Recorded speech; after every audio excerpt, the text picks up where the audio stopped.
ভাই যারা আজকে আমরা মিছিলে যাচ্ছি, আমাদের মাথায় রাখতে হবে অন্যায়ের বিরুদ্ধে আমরা প্রতিবাদ মিছিল আছি। এখানে কারো আসার দরকার নেই। ভলেন্টিয়ার ভাই যারা আছেন তাদের উদ্দেশ্যে বলছি, এখানে কেউ ভিড় করবে না, লম্বা করে লাইন দিন, লাইন দিন।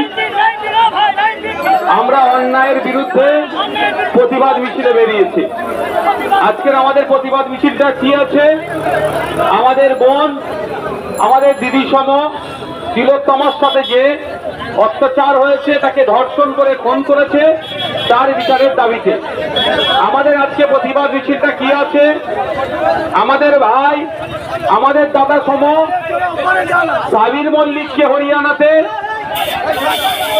গণপিটুনি দিয়ে হত্যা করেছে, হত্যার প্রতিবাদে আমাদের আজকে প্রতিবাদ মিছিলটা কি আছে? আমাদের ভাই, আমাদের দাদা সম সোমনাথ দেবনাথ দাদাকে মহারাষ্ট্রে গলা কেটে খুন করেছে, তার প্রতিবাদে আমাদের ভাই, আমাদের দাদা সম আবু সিদ্দিক হালদার পুলিশ কাস্টডিতে অত্যাচারের শিকার হয়ে মারা গিয়েছে। দোষী পুলিশদের এখনো গ্রেফতার করছে না কেন? এখনো শাস্তির ব্যবস্থা হচ্ছে না কেন? তাই আমাদের আজকে প্রতিবাদ মিছিল।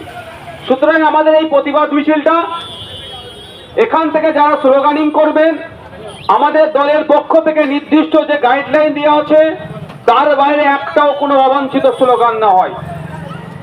আমরা আজকে প্রতিবাদ মিছিলে যাব।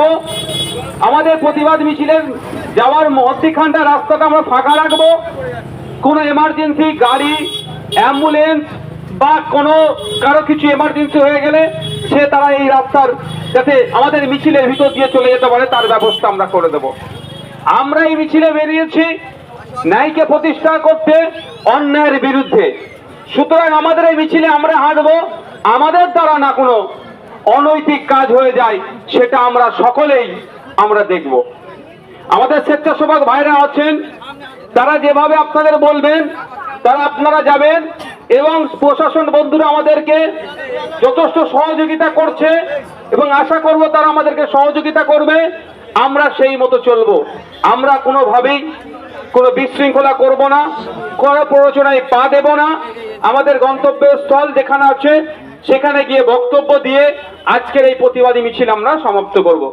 প্রথমে যে গাড়িটা আছে সেই ওটা কত ম্যাক্স যে গাড়িটা আছে, আপনারা 100 মিটার দূরে এই বক্তব্য দিতে দিতে গিয়ে যাবেন। আমাদের যে মিছিলটা আসছে ওখানকার যেন রাস্তার দুপাশের মানুষ যেন জানতে পারে আমরা কি জন্য যাচ্ছি, এটা জানাবেন। আর একটা আমি কঠোর করে বলে দিচ্ছি, আমার নামে না কোনো স্লোগান এই মিছিলে, আমার নামে না কোনো স্লোগান এই মিছিলে কেউ দেয়। আমার নামে জয়ধ্বনি নেওয়ার জন্য আমি এখানে আসিনি। আমার তিলোত্তমার বিচার, বোনের বিচারের জন্য আমি এসেছি। আমার আবু সিদ্দিক হালদারের জন্য, আমার সোমনাথ দেবনাথের দার জন্য, আমার সাবির মল্লিক সহ যারা অত্যাচারিত তাদের বিচারের জন্য আমরা রাস্তায় নেমেছি। আমার নামে জয়ধ্বনি দেওয়ার এখানে কোনো জায়গা নাই।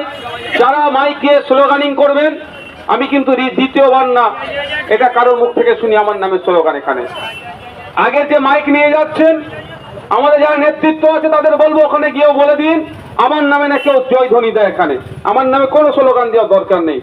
আমরা বিচারের জন্য এসেছি, বিচার কিভাবে পাই তার জন্য আমাদেরকে চিৎকার করতে হবে, তার জন্য আমাদের গলা ফাটাতে হবে।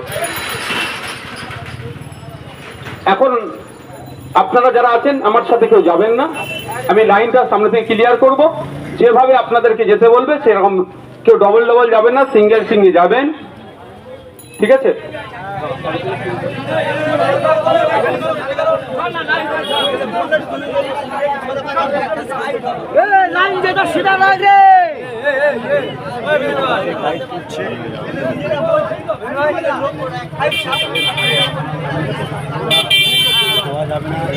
প্রত্যেকটি আইএসএফ কর্মী ও স্বেচ্ছাসেবককে বলছি যে লাইনটা কিন্তু সারিভাবে সারিয়ে দিন। আমাদের ভাইজান নির্দেশ করেছে।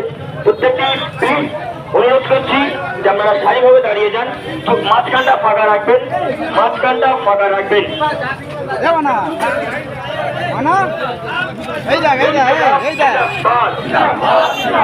ইনকিলাব জিন্দাবাদ।